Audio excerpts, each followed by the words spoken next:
Welcome back, folks. Now we can start to talk about the relationship between solubility and temperature. And this is where we're mostly going to use what we already know, which makes it really, really fun, I think. So let's think about it. Here's sugar dissolving in water. We don't maybe know what delta H is. It might be positive, might be endothermic, might be exothermic, but we don't know. We know it happens, though. So we've said from the beginning, a solid breaking up into aqueous particles, that's always, nature's happy about that, right? That's more messy. It increases entropy. So you know what happens. So let's think about this. I have a couple things for you to think about, I guess. Sugar dissolving in iced tea. Sugar dissolving in hot tea. Now you probably have a sense of that, but let's do some math. Let's go back and look at that. Gibbs free energy, delta G equals delta H minus T delta S. Well, delta H we don't know, but we do know more favorable. We'd like delta G to be more negative. So we don't know what that is. Temperature on the absolute scale is always positive. So this is always a positive number. Now, this in here is positive as well. So the question is, if I want delta G to be even more negative, do I pump up the temperature or do I bring the temperature down? Well, the higher the temperature, the bigger that negative term, the more negative that is. So we can say, oh, this is more favorable at high temperatures. And by the way, have you ever dissolved sugar in iced tea and hot tea? Sure. It dissolves much better in hot tea, higher temperature, than it does in iced tea, lower temperature. So, based on what we already know, we can say, oh, solubility of solids generally increases as temperature increases. All right. Let's think about this now. What if we're talking about a gas? That, of course, is a gas. Now, if I think about there's no bonding going on whatsoever, except between the water molecules are stuck together, then I insert this in here, and these CO2s are somehow sticking to the water molecules. So some bonds are forming. It's likely that that's negative. I didn't have to break up any CO2 intermolecular forces because they're gases, but I did have to break up water, but then I get all those bonds forming. So that's probably negative. Now, here's my picture. Here I've got a beaker, a container, something. There's my water. And over here I had gas particles. 1, 2, 3, 4, 5, 6, 7, 8, 9, 10. And what I did was, I went like this. What an amazing, many people say, gosh, I don't know why you didn't become an artist. Now, there they were, gas phase. 1, 2, 3, 4, 5, 6, 7, 8, 9, 10. That's what we've done. Now, the gas particles were roaming wherever they wanted to go. They were in this bigger space. And now we've confined them and restricted to the solution. That's actually less messy. Now, you might want to stop the video and think about that for a minute. So I'm going to go delta G equals delta H is negative minus T times delta S, which is positive. How do I make this thing more favorable? Well, that's negative. That's good. That's positive. That's bad. But, well, I just said two words, and the first one was O. Of course, it's getting less messy, more distributed. That's negative, which means this is negative. It got less messy. Here, let me make it even a little bit better. All right. I'm so good at this, aren't I? No, it's terrible. Okay. Now, I've got minus T times delta S. Well, that's going to be a positive term, negative times a negative. So do I want that to be a small number? Yes, I want that to be a small number. So I want that to be a low temperature. So gases tend to dissolve because of the entropy better at low temperatures. Now, here's the image I want you to think about. You've got a nice cold beer or soda. You remove from the refrigerator and you open it up. You've got a warm can of soda that's been sitting in your trunk of your car after a trip to a supermarket or Costco or something, and you open it up. Cold beer, soda, whatever, you open it up.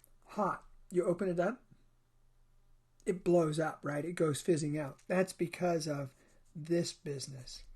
Okay, so for gases, we can say gases typically decrease when the temperature goes up. All right, now, this is often quantified in charts that look like this. So what I've got is these lines represent the saturated level. Like that's as much as you can put in those things. If I were to say, if I'm look at this sodium nitrate. Sodium nitrate at, say, 20 degrees has about 90 grams per 100 milliliters of water. And as I go up, come up here, say 40 degrees, it's about 105. 60 degrees, about 125. And somewhere up here around maybe 75 degrees, I can dissolve 140 grams of sodium nitrate in 100 milliliters of water. Well, the one we're going to look at is this right here, KBr. And the first question says, what mass of potassium bromide could be dissolved in 100 milliliters? Well, there's our limit. That line is our limit. So what I'm going to do is it says at 40 degrees, I'm going to turn this like this and go 40 degrees up like that. And then I'm going to go over here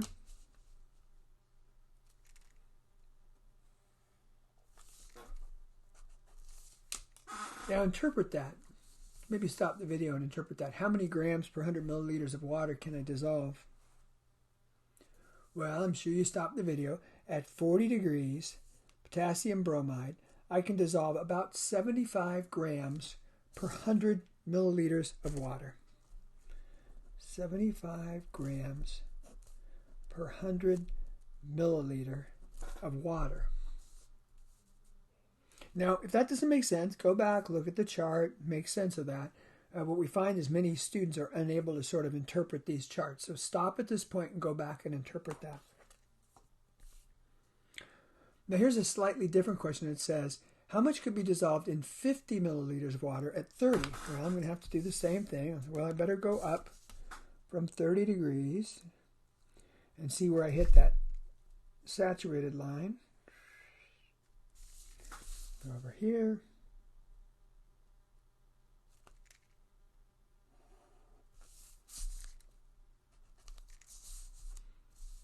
Now, we don't have great resolution, of course, on this little chart, but it looks to me like we're awfully close to, let's see, what are we, 70? My blue pen. There's my blue pen. So I've got 70 grams of KBr in 100 milliliters of water at 30 degrees C. Now, I want to know grams of KBr, question mark, and what I've got is 50 milliliters. So you can see, oh, back to chapter 1. Milliliters cancel, and I've got grams. And let's see, when I did the math, 35 grams? How does that sound? 35 grams KBr.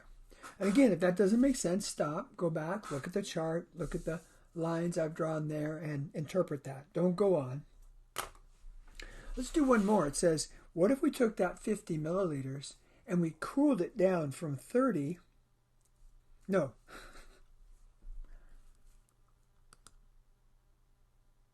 What if we warm that 50 milliliters up, not down, from 30 up to 60 degrees? Well, we know now the general rule is it's likely that the solubility goes up And in fact, I go up to my chart. There's my KBR saturated line. And I'll do this. 60 degrees. I'll go up. And then I'll go over.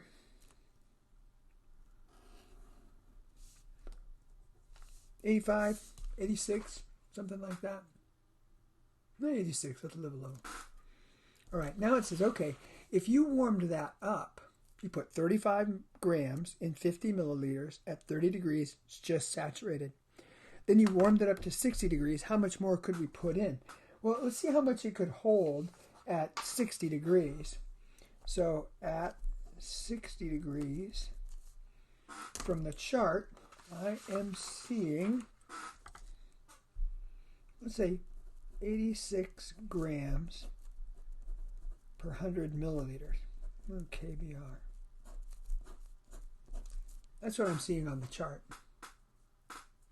And again, we use 50 milliliters, so I'll say, okay, well, if I do that, I get 43 grams of KBR.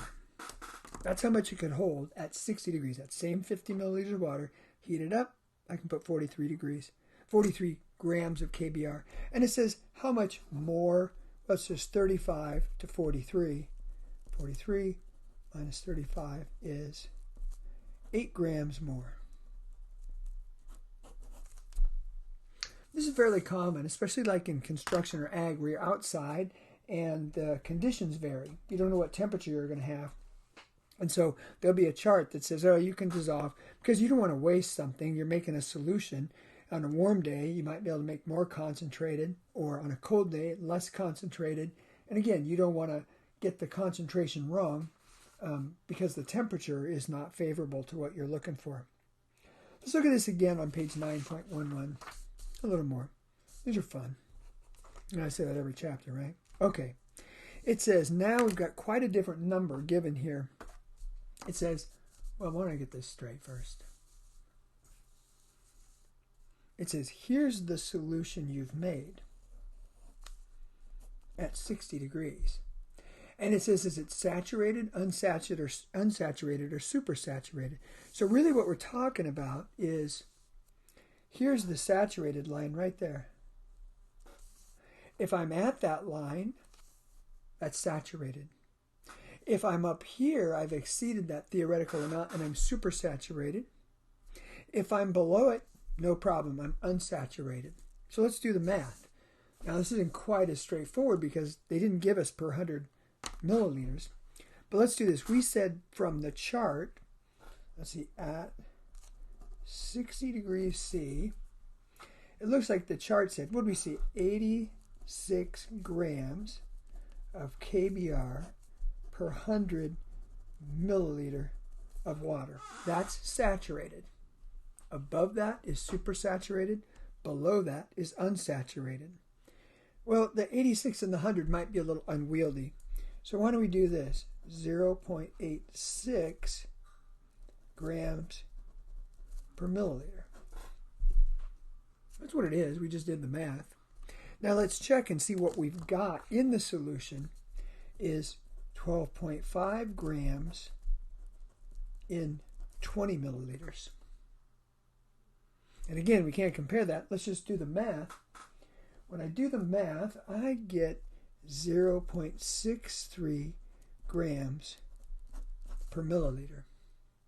That's less than the capacity. This looks unsaturated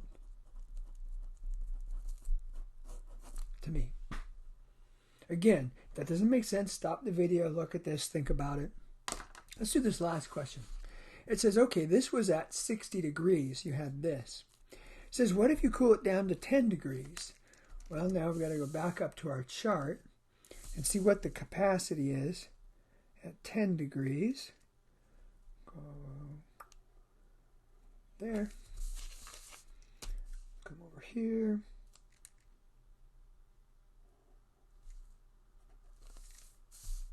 I'd say it's reasonable to say at 10 degrees C, we can get 60 grams per 100 milliliter.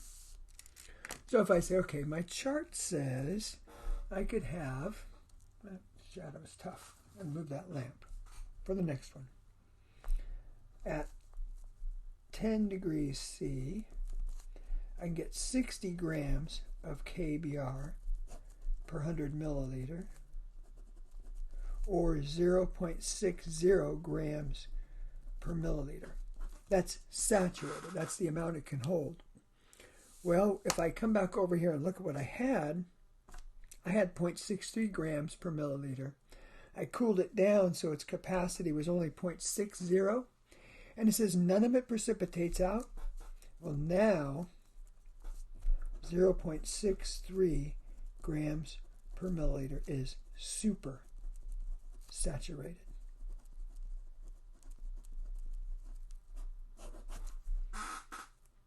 All right. Last page in terms of talking about sort of pressure and temperature, these outside effects. Here's the last one. And then we're going to dive into concentrations. This is really cool.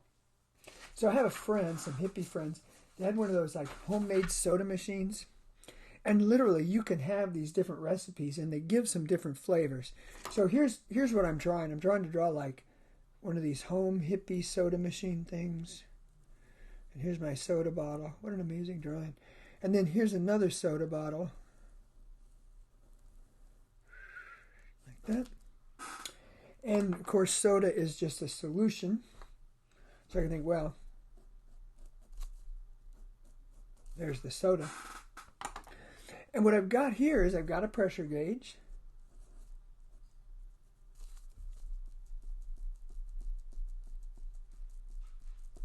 There's my gas particles. That's CO2. I'll put a lid on it. And put a lid on this one. There's my CO2. Over here, I've got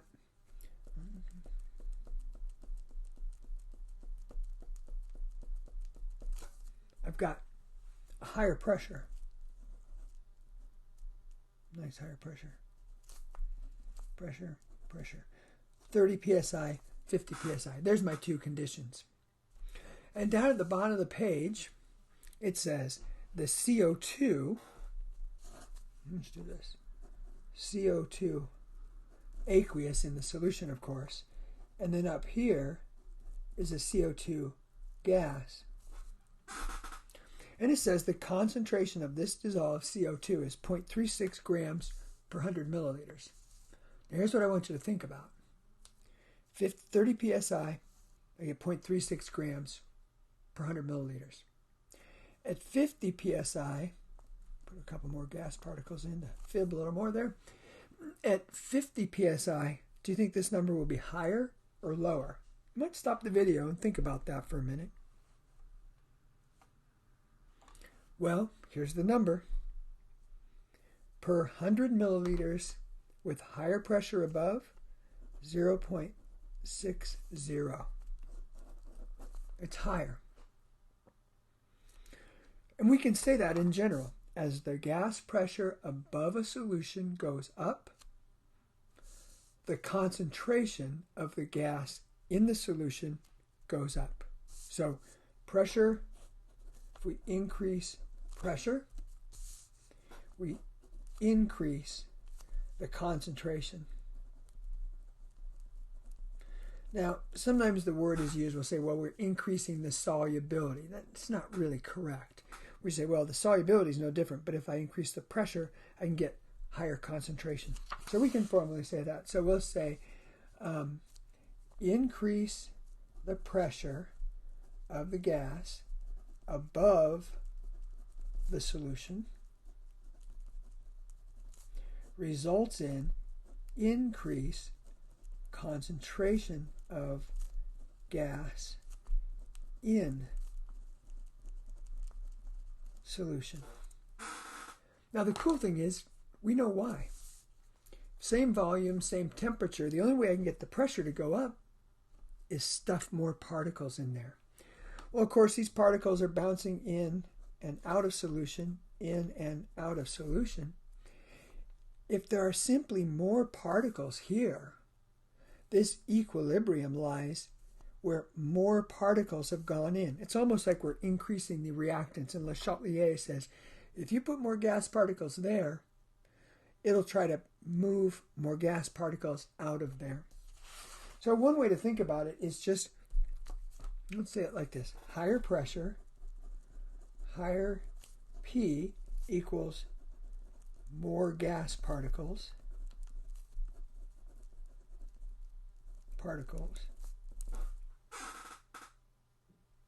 Which just means there are more particles that have the opportunity to jump into the pool. More gas particles standing around the side of the pool, and some of them are randomly jumping in. Well, if there's more particles, more might jump in.